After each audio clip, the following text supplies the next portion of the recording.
Hiya, Pep. You said before that Gomez is going to stay with the first team this season.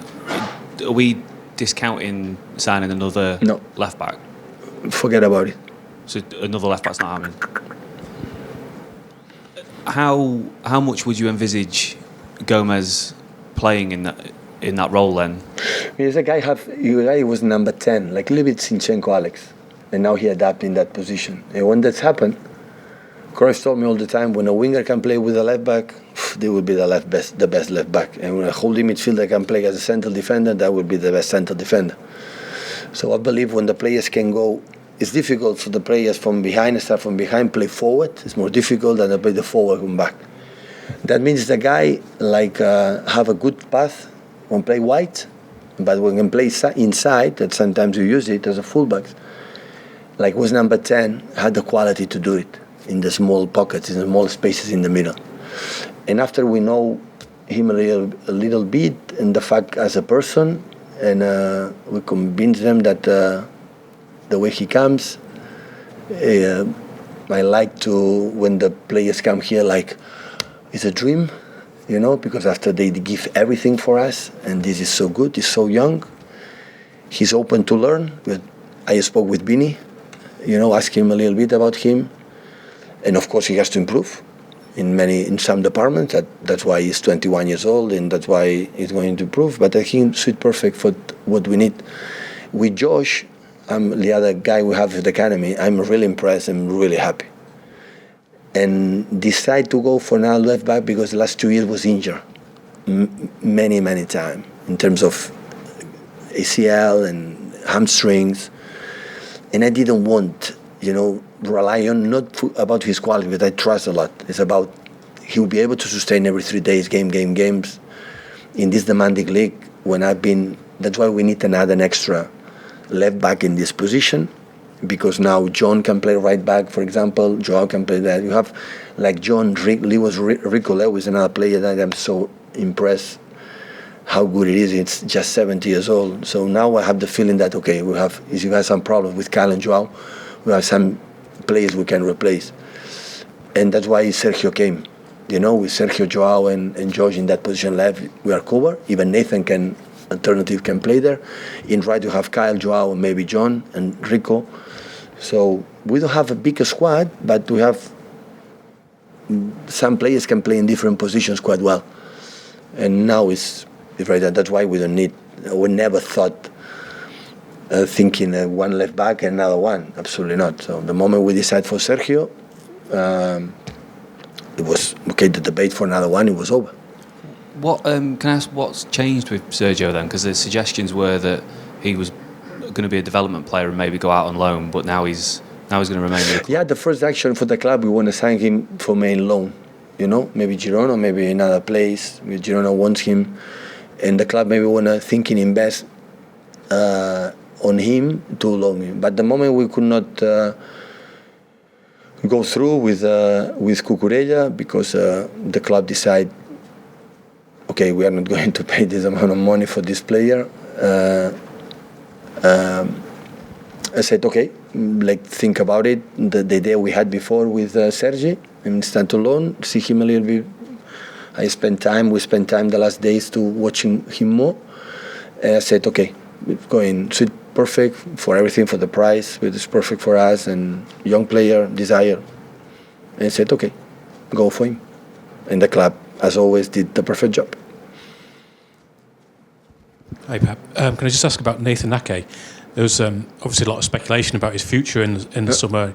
He started the season very strongly. He said he's happy at the moment. Did you need to speak to him? Did you need to reassure him about his importance to the squad? Absolutely not. The players know, as I said many times here, the players know, so I want to happy people here. If you want to, if we're in the winter, in the summertime, in the transfer window, there are people that it's happened, rumors and offers, and maybe he had an offer, but it's not because I'm happy with Nathan now he's playing. Last season, I was incredibly happy because you cannot imagine how nice is that guy. Always I talk about how I like to work with the nice people, people I understand, it's my moments, I will be patient because the calendar is crazy. Tomorrow, maybe if Calvin and and Cole cannot be fit to play. We are 14 players in the first team, 14, plus the young players. So everybody's going to play. It's just to be ready. And with 5 substitutions, even more. So sometimes I'm going to use the 5, sometimes I'm not going to use. So I like to work with a shortest small squad and try to avoid injuries, of course. And with the young players who have an academy and go forward. And Nathan always wait his moment, always help, always. That's why he's incredibly respected in the locker room. The mates don't like much the guys they are one phase when they play, another phase when don't play. I don't like neither, but the mates and Nathan is not. Of course, he's sad, when he doesn't play. That's normal. But in the moment, the training and after that in the locker room always was exceptional. That's why, of course, I'm injured and John could not come to States, and after had last week some problems, could not training 1 or 2 days with us. Play really well against West Ham, really, really well. Against Antonio is not easy. Yes, hello.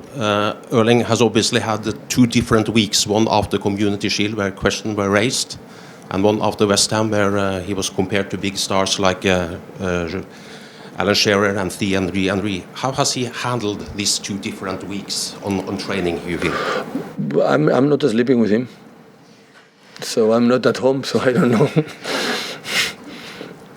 I don't know, so I don't know how you handle that. But what I see in the training session, I see him calm after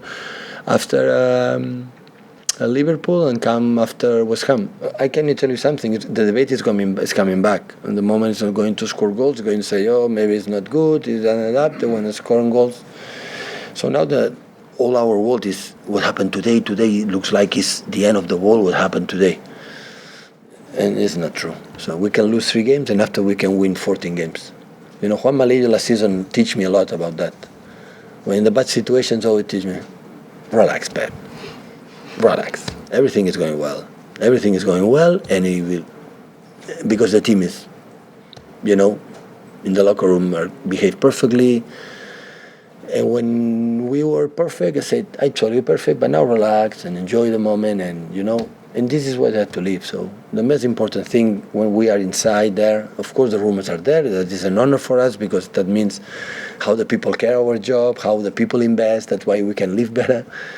But in the same time, you have to be calm in the good moments and especially in the bad ones, because nobody said when you lose a game is going to lose again. So the best thing is be positive, stay positive. So we talk ourselves. Our biggest battles is with ourselves, not the opponents, and not it's how you think about it, how positive you are. And I think Erling was right, fine after Liverpool and now after West Ham. And you have obviously been working with a lot of players. Is there any players you can compare Erling with? Sorry? Is there any players that Erling can be compared with? Compare? Yeah. He's a top striker. If you put the names, the biggest strikers all the time at that age, in how many games, how many goals, he's the greatest. So you see how many games play Erling in Salzburg, BVB, and here. So I don't know how many goals. So he's one of the tops. But still, his young age is tomorrow new challenge, and he's just 21, 22 years old. So have a long career ahead of him. And he had desire to be better. He will continue this number. Only I encourage him. I would like to encourage him. You can be a better player, even better finisher. And thinking that your day today will be better than yesterday. Try to train today like yesterday. When that's happened, you have all the skills to be one of what he is, one of the best top scorers all time. Hi Pep. Obviously last summer you had a lot of players at the Euros. You had quite a difficult start to the season. Who? City did, getting up to speed. Sorry. Last summer all your players were at the Euros basically. Oh yeah. You had quite a difficult start to last season, getting everyone back to speed. Did the performance at West Ham last week kind of back up that this has been a much better summer? You're better ready? Well, it's like I said before. I'm really pleased. But at the same time, just 5-6 days before we didn't perform well against Liverpool. So in one team, I don't know what's going to happen tomorrow or perform, but of course they had, for example, Kevin, for example, the pre-season last season with a problem in the knee, few holidays after demanding previous season, so arrived like mentally exhausted and tired. And today this season arrived a little bit more fresh, I would say. I put example Kevin for everyone, but always we drop points in this season, last season, in the first 4 or 5 games, so that's why you have to be alert. He just won the first game. We know we can do it. We know it was a nice game. We do our job. Now it's another one, so it's nice. We didn't think, we didn't talk much about West Ham, how good we have been, so that is okay in the chapter and new challenge. And there are still a few weeks left in the transfer window. If you don't want a left back, is there any other area you want to strengthen, or is that the squad? I think the team is. I'm very, very pleased. Not much in terms of numbers, but incredible, versatile team and a huge quality, all of them. Even the young lads, the young players academy. So I had the feeling that the quality is there. It's just let's go to push each other another step this season. And I don't know, still days, but if nobody moves and nobody leaves, I think nobody's coming in. Hi, Pep. With Barcelona, appear to have found a bit more money down the back of the sofa or something. Does that change the situation with Bernardo? What's your... I said last time, I want Bernardo here 100%, 110%. I want him and I want him. Because I love him, because I'm the reason why I'm manager is because I can train and live every day a players and persons, human beings like Bernardo. I'm weak when talk about him because he's a special person for me these years. The same with Nathan, how he behaves when play doesn't play and always, positive. He makes our lives better together. But I said before, so I don't know what's going to happen. But he knows how much we like him and we want him and we love him. But at the same time, I don't know what's going to happen. Hi, Pep. You mentioned how congested this season is in terms of fixtures. I think you said last week that it's 2 seasons in one. At this early stage of the season, are you already thinking about resting and rotating your players? Resting and rotating your players? Resting? Rotating the players. Rotate. Yeah, I'm going to rotate by nice long weeks. So now they arrive. I think for all the Premier League teams, the training condition today was weird. In terms of nice, but it was so hot, warm in terms of temperature. It was nice, but I don't think now is not time to. I can rotate, but it's not because they are fatigued or mentally. But it's going to happen. They know, we spoke about them, so they are going, all of them are going to play a lot of minutes, all of them, because it's not alternative. It's 70, 18 players when not everybody's fit, every 3 days game. So now you have margin of 6, 7 fixture, I think, before the international break in next month. And after you have an October terrible, and after November a little bit more, and after World Cup. So we have, this is and everybody will be involved, just to ask them to be ready because, the chance to play is there. Thank you, guys. Okay.